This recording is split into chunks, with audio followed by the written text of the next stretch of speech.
اعوذ باللہ من الشیطان الرجیم بسم اللہ الرحمن الرحیم الحمد للہ رب العالمین والصلاة والسلام علی اشرف الانبیاء والمرسلین وعلى آلہ الاطیبین الاطہرین لا سیما بقیت اللہ فی الارضین روحی وارواح العالمین لہ الفدا واللعنة الابدیۃ علی اعدائہم من الآن الى قیام یوم الدین رب اشرح لی صدری ویسر لی امری واحلل عقدة من لساني يفقهوا قولي أما بعد فقد قال الله تبارك وتعالى في كتابه المجيد وفرقانه الحميد وقوله الحق بسم الله الرحمن الرحيم قل اللهم مالك الملك تؤتي الملك من تشاء وتنزع الملك ممن تشاء وتعز من تشاء وتذل من تشاء بيدك الخير إنك على كل شيء قدير تولج الليل في النهار وتولج النهار في الليل وتخرج الحي من الميت وتخرج الميت من الحي وترزق من تشاء بغير حساب۔ ہماری گفتگو تفسیر ترتیبی قرآن میں ہے اور سورہ آل عمران آیت نمبر 26 اور 27 تک ہماری گفتگو پہنچی ہے۔ خداوند متعال رسول خدا صلی اللہ علیہ وآلہ وسلم سے فرما رہا ہے کہ اے رسول آپ کہہ دیجئے، یہ درخواست خداوند متعال کی بارگاہ میں کیجئے یا یہ اعلان کیجئے کہ اللہم اے میرے معبود مالک الملک، تو مالک سلطنت ہے، مالک حکومت تو ہے، تؤتی الملک من تشاء، اور تو دے دیتا ہے حاکمیت، حاکم بنا دیتا ہے جس کو تو چاہتا ہے، اور جس سے تو چھین لیتا ہے اس سے تو چھین لیتا ہے، ٹھیک ہے، وتنزع الملک، اور تو سلطنت کو چھین لیتا ہے، سلطنت کو لے لیتا ہے، ممن تشاء، جس سے بھی چاہے، وتعز من تشاء، اور جس کو بھی تو عزت دینا چاہتا ہے تو دے دیتا ہے، اور جس کو تو ذلیل کرنا چاہتا ہے اس کو تو ذلیل فرماتا ہے۔ سب کچھ تیرے ہاتھ میں ہے، سلطنت و حکومت اے پروردگار تیرے ہاتھ میں ہے، عزت و ذلت بھی ہے پروردگار تیرے ہاتھ میں ہے، بیدک الخیر، صرف تیرے ہاتھ میں ساری کی ساری خیر ہے، خیرات ہے، بھلائی ہے، اچھائیاں ہیں، ساری کی ساری اچھائیاں، الخیر الف لام استعمال ہوا، الف لام استغراق کے معنی میں ہوتا ہے، یعنی سارا کا خیر، یعنی جو بھی خیر جس کو تصور کیا جائے گا، جو مصادق قرار پائیں گے وہ اللہ کے ہاتھ میں ہے، خیر کا مالک اللہ ہے، اس کے ہاتھ میں سارے خیر ہے، خیر کے مقابلے میں شر ہے، ٹھیک ہے، شر اور خیر، خیر جو بھی تصور ہو، چاہے ہدایت ہو خیر، چاہے رزق ہو خیر، چاہے توفیق ہو خیر، چاہے حکومت ہو خیر، چاہے عزت ہو، یہ سارے خیر میں سے وہ کیا ہے، اللہ کے ہاتھ میں ہے، سارے خیر، کوئی بھی خیر اس سے خارج نہیں ہے، اس سے باہر نہیں ہے، تمام خیر کا خزانہ اللہ ہے، اللہ کے ہاتھ میں ہے۔ البتہ اس کے لیے اس کی وجہ کیا بنی کہ یہ آیت جو ہے وہ نازل ہوئی، دونوں شان نزول ذکر ہوئے ہیں، شان نزول یعنی یہ آیت یہ کہنے کی کیا ضرورت پڑی خدا کو کہ اے رسول آپ کہیں، یہ بات کہیں کہ تو جو ہے حکومت کا مالک ہے، اور جس کو چاہے تو دیتا ہے، جسے چھینتا ہے تو چھین لیتا ہے، عزت تیرے ہاتھ میں، جس کو عزت دیتا ہے وہ بھی تو ہے، اور جس کو ذلیل کرتا ہے وہ بھی تو ہے، کہنے کی کیوں ضرورت پڑی؟ شان نزول ہے اس کے لیے، یعنی اس کے لیے شان ہے۔ روایت میں درج ہوا ہے کہ پہلا شان نزول یہ ہے کہ فتح مکہ کے بعد، فتح مکہ بہت بڑا واقعہ ہے جہاں پہ قطرہ خون نہیں ہوا اور مکہ فتح ہوا، اور وہ مکہ ہے جہاں پر نکال دیے گئے رسول خدا اور تمام اصحاب، ٹھیک ہے، وہاں پہ قبضہ تھا، کعبہ پہ قبضہ تھا، بت وہاں پہ نصب تھے، ان کی حکمرانی تھی، ان کے اختیارات تھے، ان کی دہشت گردی تھی، ان کی دہشت تھی کفار کی، مشرکین کی، وہ مکہ جہاں سے نکال دیے گئے اور نکلنا پڑا ہجرت کر کے، وہیں پہ مکہ فتح ہوا، مکہ پہ حکومت الہی اور اسلامی قائم ہوئے رسول اللہ کی، اور اس کے بعد مدینہ میں قائم ہوئی۔ رسول خدا اس کا شان نزول میں فرماتا ہے، رسول خدا صلی اللہ علیہ وسلم نے اصحاب سے فرمایا کہ یہ تو مکہ ہے، یہ تو مدینہ ہے، ابھی تو روم اور ایران کی حکومتیں بھی فتح ہوں گی، ٹھیک ہے، ایران، یہ والا ایران نہیں ہے، ایران میں عراق، ایران میں جو ہے افغانستان، سارے شامل تھے۔ روم اس وقت یورپ میں، پورا کا پورا یورپ اس میں ظاہراً شامل تھا۔ تو فرماتے ہیں کہ روم بھی اسلامی سلطنت میں شامل ہوگی اور ایران کی کا سلطنت بھی اسلامی حکومت میں شامل ہوگی۔ جو ناپختہ تھے نا صحابی، اصحاب چاہنے والے، وہ پریشان ہو گئے، ہضم نہیں ہوا ان سے۔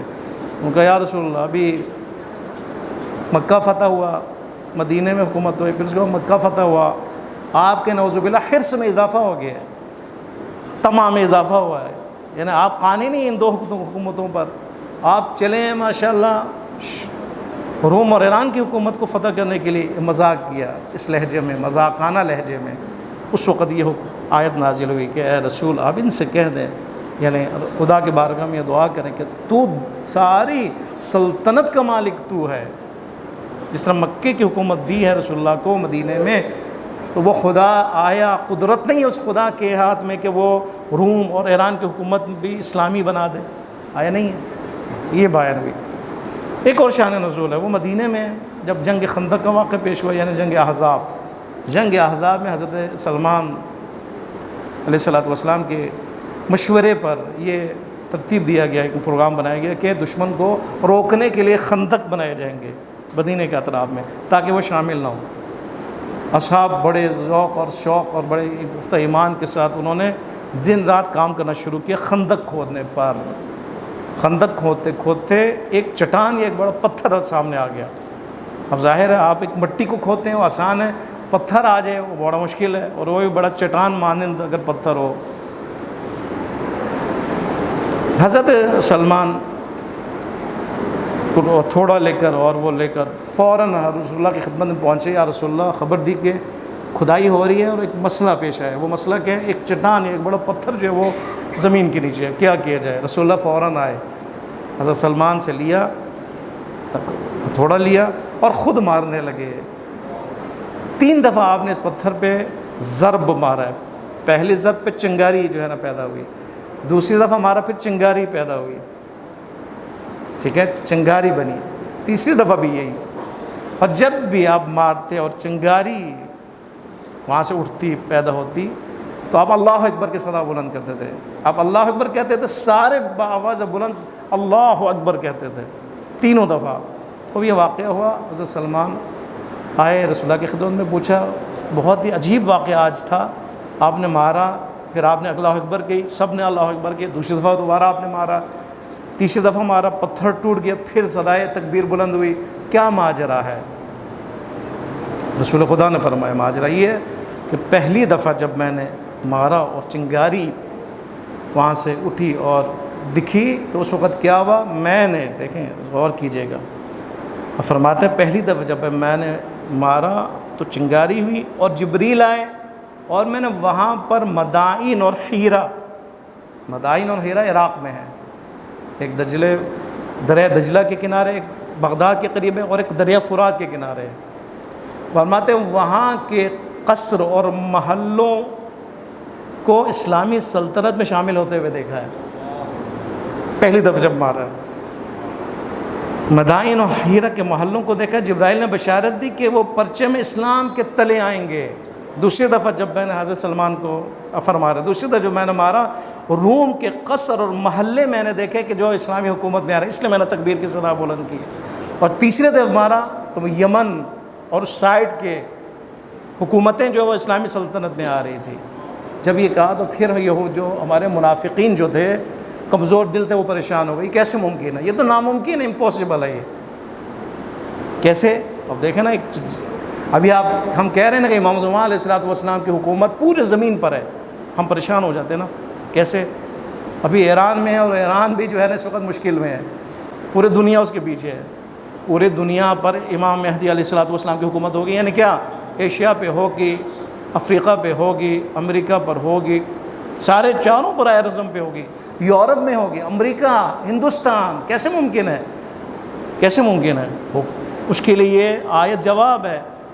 جیسے اس وقت کے منافقین پریشان ہو گئے تھے، ناممکن ہے، کیوں؟ اس لیے کہ انہوں نے جو وجہ کی کہا، ابھی ہم ایک چھوٹے سے دشمن کے مقابلے میں خندق کھود رہے ہیں کہ وہ اندر نہ آ جائے، تو یہاں پہ رسول خدا کی نظر کہاں پر ہے؟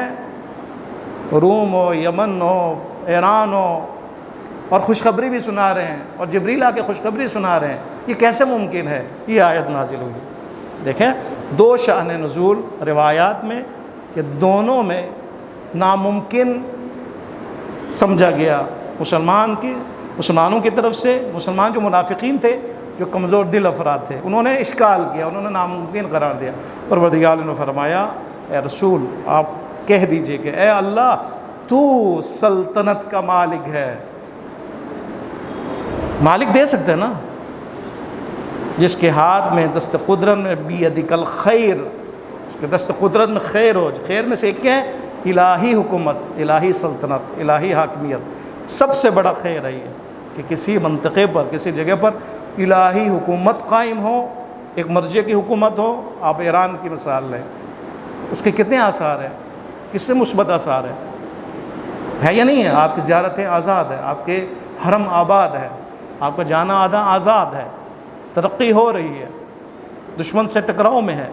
پورے دنیا اس وقت پریشان ہے، انگوش بدندان ہے. ایک ایران جو محاصرے میں ہے، اقتصادی، معاشی، تجارتی، وہ اس وقت اس حد تک وہ پہنچ گیا طاقت میں کہ وہ پورے عالم استقبال سے ٹکراؤ کے لیے تیار ہے، اور ٹکرا رہا ہے، اور ثابت بھی کیا ہے، اور ڈر اور خوف اس کے اندر نہیں ہے. کتنا اہم ہے یہ اسلامی سلطنت، اور یہی الہی سلطنت پوری دنیا پہ قائم ہو جائے. آپ دیکھیں کیا ہوگا.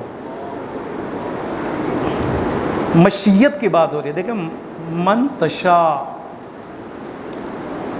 تؤتی الملک من تشاء وتنزع الملک من تشاء تعز من تشاء تذل من تشاء. تشاء یشاء، ٹھیک ہے، انشاءاللہ بھی اسی سے. مشیت مراد ہے ارادہ، یعنی اللہ کی چاہت. اللہ کے ہاتھ میں، اللہ مالک ملک اور سلطنت ہے، اللہ مالک عزت ہے، وہ دے دیتا ہے جس کو چاہے، اور اللہ چھین بھی لے لیتا ہے حکومت کو. ٹھیک ہے، بیدک الخیر، اللہ تیرے ہاتھ میں خیر ہے، سارے کے سارے خیر آپ کے ہاتھ میں. لہٰذا سلطنت دینا بھی خیر ہے. ٹھیک ہے، اگر اس سیاق کو سمجھیں تو سلطنت دینا، تؤتی الملک، یہ بھی خیر ہے. تنزع الملک، ملک چھیننا، یہ بھی خیر ہے. دونوں خیر ہے. ٹھیک ہے، ظالم حکومت سے اگر حکومت چھین لیا جائے خیر ہے، الہی اور صالح شخص کو حکومت دے دی جائے یہ خیر ہے. ٹھیک ہے، ایک مومن کو عزت دے دی جائے خیر ہے. ایک منافق اور جابر اور ظالم اور فاسق کو ذلیل کیا جائے یہ بھی خیر ہے، کیونکہ اس کا حق ہی ہے. انصاف دینا اور انصاف جو مستحق انصاف دینا یہ خیر میں سے آتا ہے.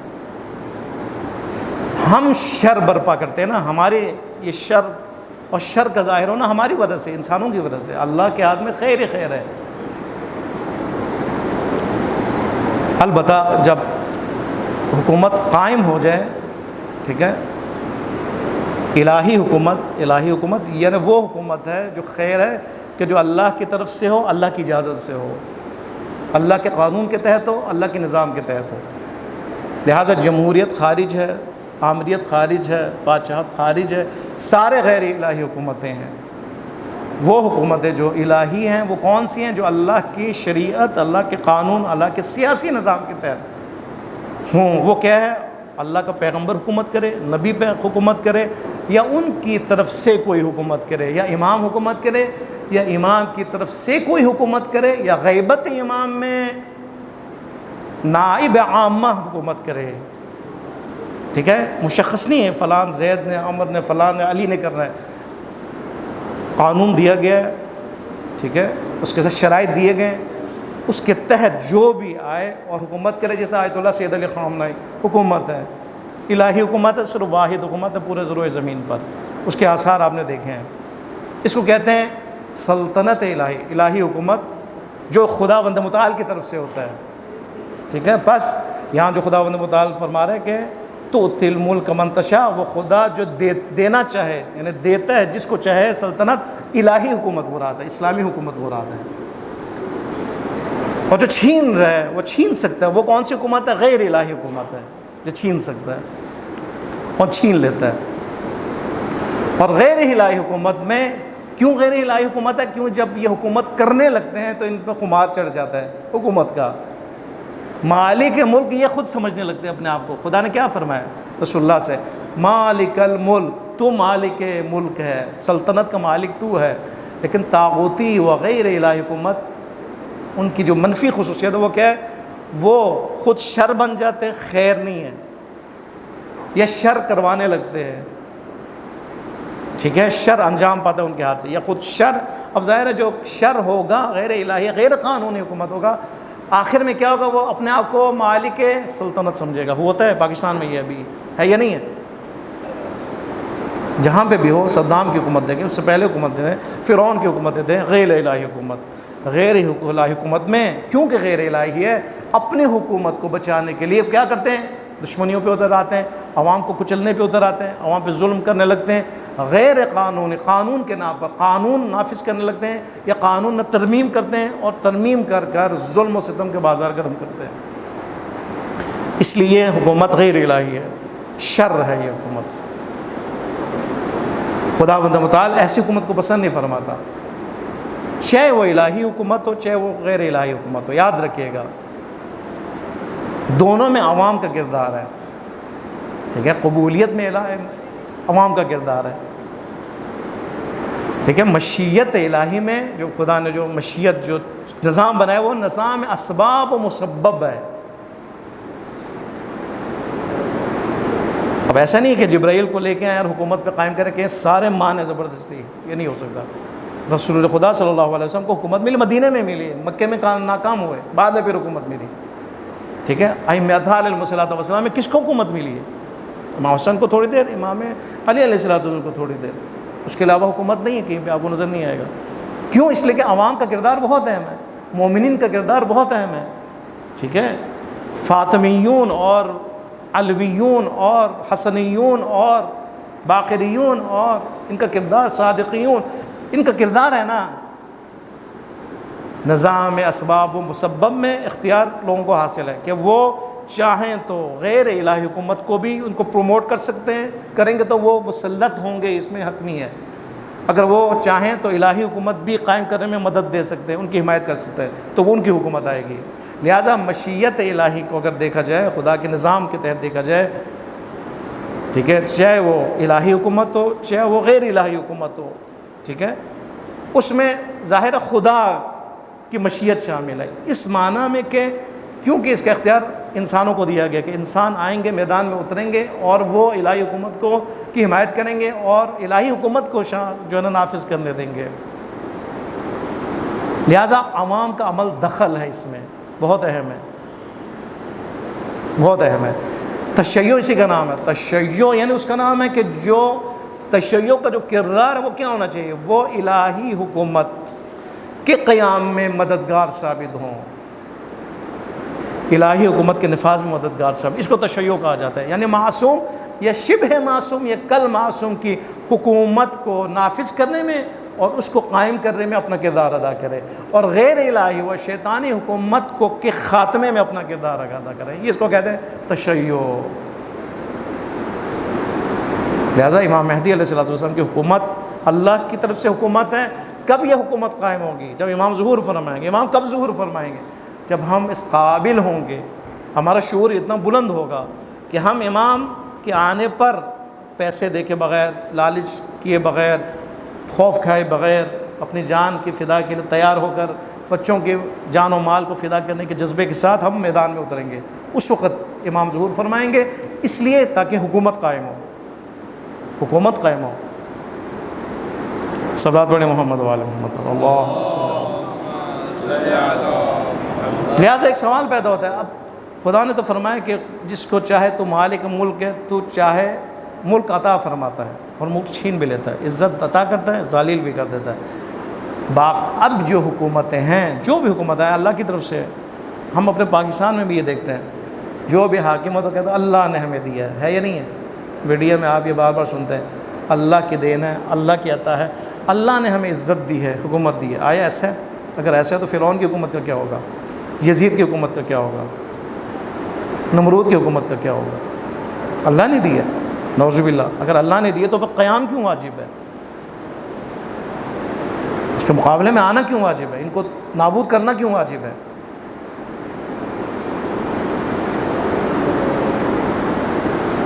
یزید نے بھی اسی آیت کا سہارا لیا. جب حکومت میں آیا اس نے کہا مالک الملک تؤتی من تشاء، میں بھی ایک، اللہ نے خود کہا جس کو چاہے سلطنت عطا کرتا. اس اللہ نے مجھے سلطنت عطا کی ہے. آیا اللہ نے سلطنت عطا کی ہے؟ نہیں. یہاں پہ جو مراد ہے، جیسے عرض کیا کہ یہاں پر اللہ جس کو سلطنت دیتا ہے اس سے مراد الہی سلطنت ہے، قانونی سلطنت ہے، شرعی سلطنت ہے، اللہ کی طرف سے سلطنت ہے، یہ مراد ہے، نہ کہ غیر الہی. اور جس حکومت کو اللہ چھین لیتا ہے، تنزع نزع فرماتا ہے، لے لیتا ہے عوام کے ذریعے سے. یہ بھی عوام کے ذریعے سے، مومنین کے ذریعے سے، مجاہدین کے ذریعے سے. وہ کیا ہے؟ غیر الہی. یہی فرعونی حکومت، ٹرمپ کی حکومت، نیتنیاہو کی حکومت، یہ ہیں، یہ مراد ہے. یہ بڑے بڑے عرب میں جو حکومتیں قائم ہیں یہ مراد ہے کہ خدا ان حکومتوں کو تھوڑا چاہتا ہے جو ذلیل و خوار ہے، جو ذلت سے دوچار ہے، پورے دنیا کو ذلیل کرتے ہیں، جو اسرائیل کو بچانے کی کوشش کرتے ہیں، جو امریکہ کے ساتھ ایک امریکہ کو طاقتور بناتے ہیں. یہ حکومتیں طاغوتی حکومتیں کہا گیا. لہٰذا اسباب اور مسببی نظام میں ہمارا بہت بڑا کردار ہے، ہمارا بہت بڑا کردار ہے. یہ مسجد میں آنا، درس میں شرکت کرنا، مجالس کا اصل ہدف یہی ہے کہ عوام کو اخلاقی طور پر، فکری طور پر، شعوری طور پر، عقیدتی طور پر صرف ایک چھوٹے ہدف کے لیے نہیں کہ وہ جائیں گھر میں اخلاق، بازار میں اخلاق، چوری اور کرپشن سے نہیں، حکومت، سیاسی بصیرت، سیاسی شعور. ٹھیک ہے، امام علیہ السلام کا کربلا میں قیام سیاسی قیام ہے. غدیر کا واقعہ سیاسی واقعہ. ایران اور امریکہ کے آج کی جنگ وہی ہے، وہی غدیر والا مرحلہ ہے، وہی تسلسل ہے. غدیر اور غیر غدیر میں ٹکراؤ ہے. ٹھیک ہے نہیں، حسینی اور یزیدیت میں ٹکراؤ ہے. یہ ٹکراؤ جاری ہے اور ظہور تک جاری ہے اور آگے بھی جاری رہے گا جب تک عدل کا نظام قائم نہ ہو. عدل کا نظام یعنی ہر ایک شخص کو، عورت کو، مرد کو، بچے کو، مسلم کو، غیر مسلمان کو اپنے حقوق دیے جائے. سب کو الہی زندگی، طرز زندگی گزارنے کا ان کو مکمل موقع ملے، شعور ملے ان کو.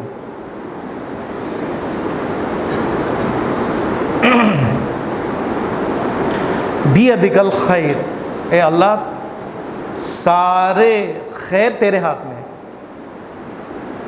اب بیدک الخیر میں آپ دیکھیں، ہم نے کہا کہ بیدک الخیر میں اگر نظام طاغوتی ہے، کیونکہ نظام میں مسبب و اسباب میں ہے نا، جس طرح خدا متعالی نے فرمایا قرآن یضل بہ کثیرا ویہدی بہ کثیرا، قرآن ہدایت بھی کرتا ہے، خدا گمراہ بھی کرتا ہے. آپ کہیں گے گمراہ کرتا ہے، قرآن گمراہ کرتا ہے، قرآن کو ہدی للمتقین ہے. نہیں، نظام اسباب و مسبب میں، ٹھیک ہے، جو نظام بنایا ہے، سبب ہے، مسبب ہے. سبب ہو تو اس کا مسبب جو ہے نا اٹل جو ہے نا سامنے آئے گا. آپ کسی کو چھری کھونپیں گے تو خون نکلے گا، ضرور رہے گا. آپ کسی پہ آگ برسائیں گے تو وہ جلے گا. اس کو کہتے ہیں نظام اسباب مسبب، نتیجہ حتمی ہے، جو کریں گے اس کا نتیجہ حتمی ہے. نظام اسباب و مسبب میں جو قرآن کو ہدایت کے طور پہ لیتا ہے یہ قرآن کو ہدایت کرتا ہے، جو نہیں لیتا ہے وہ یہ قرآن اس کو گمراہ کرتا ہے. لہٰذا دونوں نسبتیں قرآن کی طرف دی گئی ہیں، کیونکہ نظام اسباب مسبب. اگر کہیں پہ طاغوتی حکومت ہو نظام اسباب مسبب میں، یہ بھی خیر ہے ایک طرح سے. ٹھیک ہے، اگر نظام الہی ہے تو وہ تو خیر ہی خیر ہے. اگر نظام غیر الہی ہو، طاغوتی ہو، تو بالواسطہ طور پر، بلا واسطہ طور پر، ٹھیک ہے، بالواسطہ طور پر خیر ہے. کیسے؟ اگر کوئی شر حکومت کرے، طاغوت حکومت کرے، غیر الہی حکومت کرے، تو اس کا خیر ہونا کیسے ہے؟ اس لیے کہ قومیں بیدار ہوتی ہیں اس سے. ٹھیک ہے، کربلا میں، کربلا اس کے بعد برپا ہوا کربلا کا واقعہ، جب یہی جو طاغوت تھا اس نے شراب نوشی کرنا شروع کیا، گناہ کرنا شروع کیا، زنا شروع کرنا شروع کیا، فاسق بننا شروع کیا، ظلم کرنا شروع کیا. ٹھیک ہے نہیں ہے، اس کے جو گندگی ہے جو ظاہر ہونے شروع ہو گئی، اور ائمہ نے اس کو ظاہر کیا، امام حسین علیہ السلام نے، تو کیا ہوا؟ بیداری پیدا ہوئی. اس کا ایک نتیجہ ہوتا ہے کہ بیدار ہو جاتی ہیں قومیں، بیدار ہو جاتی ہیں. قومیں بیدار ہوتی ہیں اور انسانوں کو پتہ چلتا ہے، شخصیات کا پتہ چلتا ہے کہ شخصیت کیا، فرعون کیسی شخصیت ہے، مثلا صدام کیسا تھا۔ جب ایسی شخصیت کے ہاتھ میں جب حکومت آتی ہے نظام اسباب و مسبب کے تحت، یعنی کیا مطلب، مومنین کی خاموشی کی وجہ سے، مومنین کی نالائقی کی وجہ سے، ان کے گھر بیٹھنے کی وجہ سے، ٹھیک ہے، جب یہ آتے ہیں تخت پر، اس کے لیے خیر کا جنبہ یا خیر کا پہلو کیا ہے، یہ کہ جب وہ اپنے حد سے گزرتے ہیں تو قومیں بیدار ہونا شروع ہو جاتی ہیں، اور بیدار کرنے میں جو شخصیات ہیں ان کی شناسی ہونا شروع ہو جاتی ہے، شناخت ہونا شروع ہو جاتی ہے، شخصیت شناسی ہے اور بیداری ہے، ٹھیک ہے۔ اس وقت پتہ چلے گا کہ حزب اللہ کون ہے، اس وقت پتہ چلے گا حزب الشیطان کون ہے، اس وقت پتہ چلے گا کہ سید علی خامنئی کون ہے، اس وقت پتہ چلے گا کون امام خمینی رحمۃ اللہ علیہ کون ہے، 2500 سالہ حکومت، طاغوتی حکومت، اس کے خلاف قیام کرنے والے کون ہیں، ایک مرجع ہے، اور وہ کیسی شخصیت ہے پتہ چلے گا۔ پھر اس کے بعد بسیج بنے گی، اس کے بعد انقلابیت وجود میں آئے گی، اس کے بعد انقلابی لوگ میدان میں آئیں گے، اس وقت ٹکراؤ کرنے والے میدان میں، اس وقت مجاہدوں کا پتہ چلے گا، اور اس وقت منافقین کا پتہ چلے گا، اس وقت فاسقوں کا پتہ چلے گا، بکنے والوں کا پتہ چلے گا، ڈرنے والوں کا پتہ چلے گا۔ یہ کب ہے؟ جب غیر الہی حکومت قائم ہوتی ہے اسباب و مسبب کے تحت، اس میں بھی مجرم کون ہے؟ خود یہ ہے، مومنین ہے، مسلمین ہے، لیکن اس کا جو خیر والا پہلو ہے، بیدک الخیر، کہ ہر خیر تیرے ہاتھ میں ہے، اور مسبب اسباب کے تحت انسان جو ہے وہ شخصیتوں کا پتہ چلتا ہے۔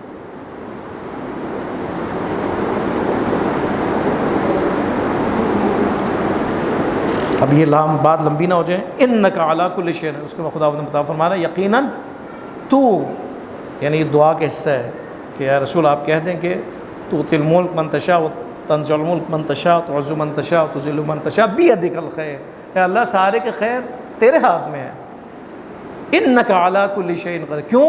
تو ہر چیز پر قادر ہے۔ اس کی دلیل کے طور پر ایک اور آیت ہے کہ خدا کی قدرت بہت اہم ہے، خدا قادر ہے، یعنی اس آیت کی 26ویں آیت کی تکمیل ہے 27ویں آیت، یعنی 26ویں آیت کا جو پورے الفاظ اور پورا جملہ، اور خاص طور پر آخری حصہ انک علی کل شیء قدیر، اس کے اوپر دلیل پیش فرما رہے ہیں، ٹھیک ہے۔ انسان خداوند متعال قادر ہے، قادر ہونے پر دلیل کیا ہے؟ خداوند متعال حاکم ہے، یہ ہے۔ قدرت اس وقت ہے جب حاکمیت ہو، حاکمیت اس وقت ہے جب اختیار ہو، تینوں ساتھ ساتھ ہے، ٹھیک ہے۔ اگر میں قدرت رکھتا ہوں تو پتہ چلے گا کتنا حاکمیت رکھتا ہوں اپنے مثلا فیملی پر۔ اگر میں فیملی میں ایک سرپرست ہونے کی وجہ سے، باپ یا شوہر ہونے کی وجہ سے میں قادر ہوں، تو کیسے پتہ چلے گا میری حاکمیت ہے یا نہیں، حکم چلتا ہی نہیں چلتا۔ اگر میں نہیں چلتا تو اس کا مطلب ہے میری قدرت کمزور ہے، 5 بندوں پر، 3 بندوں پر، 2 بندوں پر کمزور ہے، 5 بندوں پر کمزور ہے۔ قدرت کا پتہ کب چلے گا؟ حاکمیت ہے یا نہیں۔ حاکمیت کا پتہ کب چلے گا؟ اختیار ہے یا نہیں۔ خداوند متعال قادر مطلق بھی ہے، حاکم مطلق بھی ہے، اختیار مطلق بھی رکھتا ہے۔ اس کو بیان فرما رہا ہے۔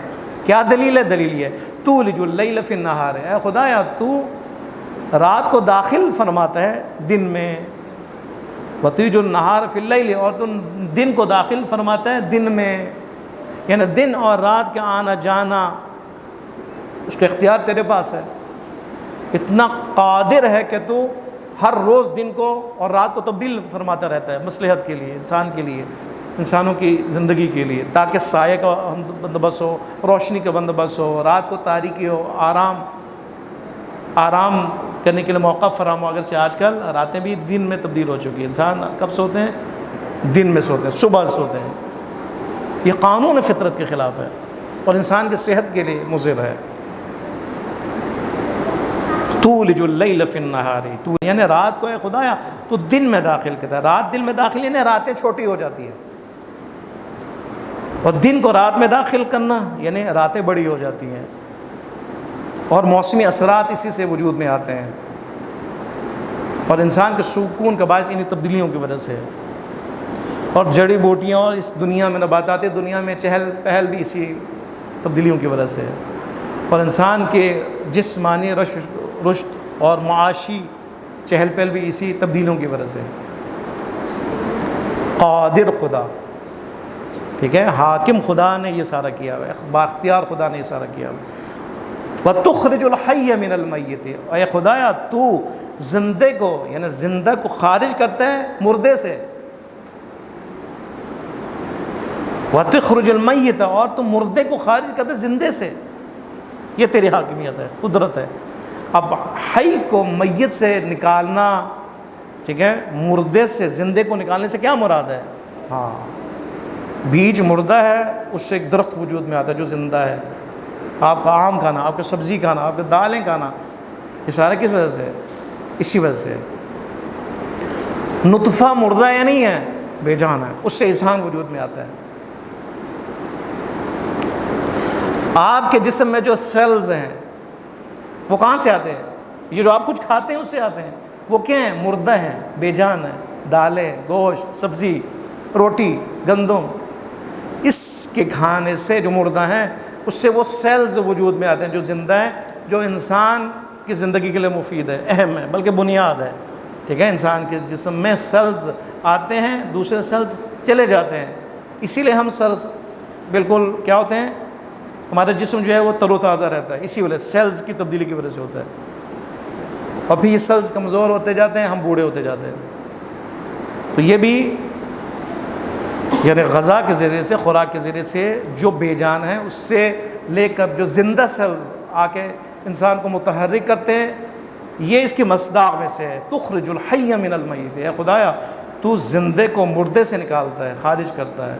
اس کی ایک مثال بیج ہے جس سے درخت اور جس سے جو جاندار ہے، حرکت ہے، وہ وجود میں آتے ہیں۔ نطفہ جس سے انسان بنتے ہیں، اور اسی طرح وہ سیلز ہیں جو لیتا ہے انسان غذائیت سے، وہ انڈا ہے جو بے جان ہے جس سے چوزا نکل آتا ہے، ٹھیک ہے نہیں، یہ سارے اس کے مادی اگر طور پر ہم دیکھے جائیں، معنوی طور پر، عقیدتی طور پر دیکھیں جائیں تو کیا ہے؟ دیکھیں وہاں پہ بھی ہے میت، ممکن ہے کافر اور مومن بیٹا پیدا ہو جائے، اولاد پیدا ہو جائے، یہ بھی کیا ہے؟ اسی میں سے ہے۔